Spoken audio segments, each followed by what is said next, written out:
কেউ যদি রমাদান মাসে এক খতম কোরআন শরীফ পড়ে, হাদিসে পাকে আছে কুল্লু আমাল ইবনে আদম ইউদাফুল হাসানা আশরা আমসালিহা ইলা 700। বান্দার আমল এর সওয়াব আল্লাহ তাআলা 10 গুণ থেকে 70 গুণ বাড়িয়ে দেন। কয় গুণ? 70 গুণ। ইল্লা সাওমা, আল্লাহু আকবার, জোরে বলেন। রমাদান ব্যতীত অন্য টাইমে বান্দার প্রতিটা নেক কাজের সওয়াব 10 গুণ থেকে 70 গুণ বাড়তে পারে। যদি 10 গুণ বাড়ে 33,07,090।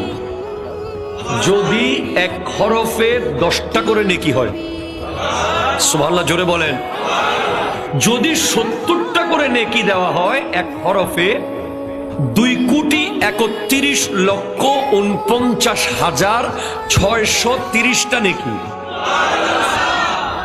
যদি এক অক্ষরের জন্য 70টা করে সওয়াব দেওয়া হয়, তাহলে আপনার সওয়াবের পরিমাণ হবে এক খতম কোরআন শরীফ পড়ার কারণে 2,31,49,630টা নেকি।